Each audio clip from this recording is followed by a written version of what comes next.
ఆంధ్రప్రదేశ్లో అప్పులపై రాజకీయ దుమారమే రేగుతోంది.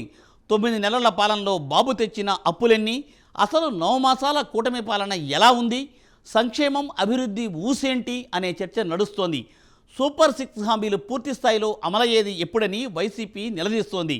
అప్పులు తెస్తున్న చంద్రబాబు ఆ నిధులు ఏం చేస్తున్నారంటూ కూటమి అప్పులపై వైసీపీ గట్టిగానే ప్రచారం చేస్తోంది. అధికార కూటమి ప్రభుత్వం చెబుతున్న లెక్కలేంటో ఇప్పుడు చూసేద్దాం.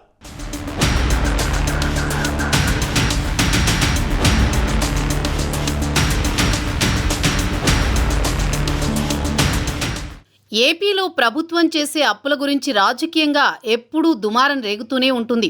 రాజకీయ ప్రయోజనాల కోసం అధికార విపక్షాలెప్పుడూ అప్పులపై తమకు అనుకూలమైన నెంబర్లు చెబుతూ జనాల్ని గందరగోళంలోకి నెడుతూనే ఉంటాయి. అయితే మధ్య మధ్యలో అధికార పార్టీలు అధికారిక లెక్కల్ని అనుకోకుండా బయట పెడుతూనే ఉంటాయి.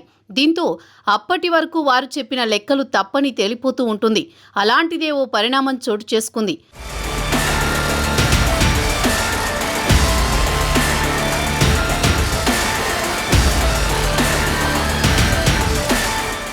గత అసెంబ్లీ ఎన్నికలకు ముందు రాష్ట్రంలో జగన్ సర్కార్ 14 లక్షల కోట్ల అప్పు చేసిందంటూ విపక్షంలో ఉన్న చంద్రబాబు, పవన్ కళ్యాణ్ పదే పదే చెప్పేవారు.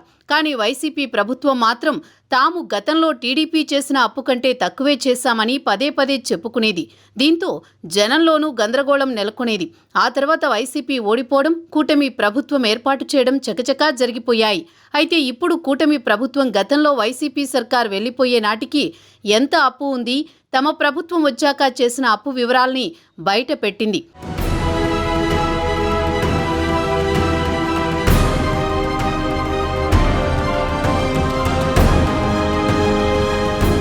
మండలిలో ఆర్థిక మంత్రి పయ్యావుల కేశవ్ తాజాగా ఏపీలో అప్పులపై వైసీపీ సభ్యులు అడిగిన ప్రశ్నకు వాస్తవాలు బయటపెట్టారు. ఇందులో ఆయన గతంలో టీడీపీ సర్కార్ గద్దె దిగే నాటికి అంటే 2018-19 నాటికి ప్రభుత్వానికి 2,57,509 కోట్లు, కార్పొరేషన్లకు 49,000 కోట్ల అప్పులున్నాయని చెప్పారు. అలాగే వైసీపీ సర్కార్ గద్దె దిగే నాటికి 2024 జూన్ 12 నాటికి ప్రభుత్వ రంగ సంస్థల అప్పులు 9,74,556 కోట్లు చేసినట్టు వెల్లడించారు. అలాగే గత ఏడాది కూటమి ప్రభుత్వం వచ్చాక అంటే 2024 జూన్ 12 నుంచి 2024 డిసెంబర్ 31 వరకు పెరిగిన నికర రుణం 44,124 కోట్లు మాత్రమేనని ఆర్థిక మంత్రి తెలిపారు. వీటిలో 41,599 కోట్లు గత ప్రభుత్వం చేసిన అప్పుల కోసమే చెల్లించామన్నారు. అయితే ఏజీ నివేదిక ప్రకారం ప్రభుత్వానికి మొత్తం 9,74,556 కోట్ల అప్పులున్నాయని వెల్లడించారు.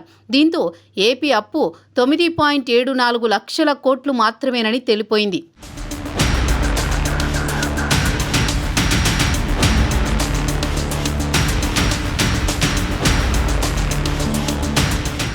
రాష్ట్ర అప్పులపై సీఎం చంద్రబాబు తప్పుడు ప్రచారం చేస్తున్నారని, ఇది ధర్మమేనా అని వైసీపీ అధినేత జగన్ ప్రశ్నించారు. 2018-19 నాటికి 3,13,000 కోట్ల రూపాయల అప్పు. వాస్తవాలేమిటో బాబు పెట్టిన బడ్జెట్ పత్రాలు చెబుతున్నాయి. కాగ్ రిపోర్ట్పై కూడా సీఎం తప్పుడు ప్రచారం చేశారు. 14 లక్షల కోట్లు అప్పు చేశామని దుష్ప్రచారం చేశారని మండిపడ్డారు. చంద్రబాబుకు తోడుగా ఎల్లో మీడియా గ్లోబల్ ప్రచారం చేసింది. తప్పుడు ప్రచారం చేయడం ధర్మమేనా? అసెంబ్లీ సాక్షిగా చంద్రబాబు అబద్ధాలు చెప్పారు. ఆయనను బొంకుల బాబు అని ఎందుకు అనకూడదు అంటూ జగన్ ఆగ్రహం వ్యక్తం చేశారు. చంద్రబాబు దిగిపోయే నాటికి 42,183 కోట్ల బకాయిలు పెట్టారు. ఆరోగ్యశ్రీకి 680 కోట్ల రూపాయలను బకాయిలు పెట్టారని ఆయన చెప్పుకొచ్చారు.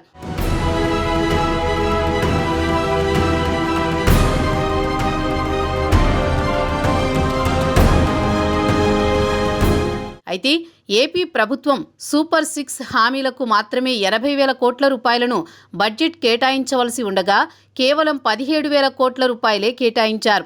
బడ్జెట్లో వ్యవసాయానికి 48,000 కోట్లు కేటాయించారు. రాష్ట్ర రుణ సామర్థ్యం 0కు చేరుకుంది. అప్పు తీసుకునే శక్తి లేని ఏకైక రాష్ట్రంగా ఏపీ మిగిలింది. సంక్షేమం, అభివృద్ధి మాటేమిటి? సూపర్ 6 హామీలు పూర్తిస్థాయిలో అమలయ్యేదెప్పుడు అని ప్రతిపక్షాలు నిలదీస్తున్నాయి. సూపర్ 6 హామీలు పూర్తిస్థాయిలో ఎప్పుడు అమలు చేస్తారని ప్రశ్నిస్తున్నాయి. అప్పులు తెస్తున్న బాబు ఆ నిధులు ఏం చేస్తున్నారో చెప్పాలని కూటమి అప్పులపై వైసీపీ గట్టి ప్రచారం చేస్తోంది. దీనిపై వైసీపీ కూటమి నేతల మధ్య మాటల యుద్ధం నడుస్తోంది. మాటకు మాట, కౌంటర్కు కౌంటర్ ఇస్తున్నారు. దీంతో ఏపీలో ఇప్పటి నుంచే పొలిటికల్ హీట్ పెరిగిందనే చర్చ జోరుగా నడుస్తోంది.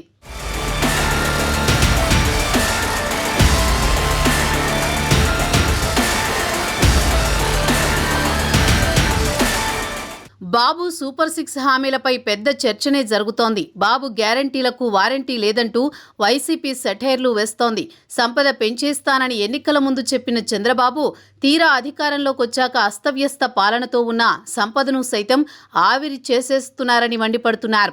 కొత్తగా సంపద సృష్టించడం దేవుడెరుగు, గత ఆర్థిక సంవత్సరంలో వచ్చిన ఆదాయాన్ని నిలబెట్టలేకపోతున్నారని విమర్శిస్తున్నారు. దీన్ని ప్రతిపక్ష వైసీపీ అవకాశంగా మార్చుకునే అవకాశం ఉంది. ఇప్పటికైనా చంద్రబాబు సూపర్ 6 హామీలు పూర్తి స్థాయిలో అమలు చేసి ప్రతిపక్షాల నోటికి తాళం వేస్తారా, లేక కూటమి అప్పులపై జోరుగా ప్రచారం చేస్తున్న వైసీపీకి చెక్ పెడతారా అనేది వేచి చూడాలి.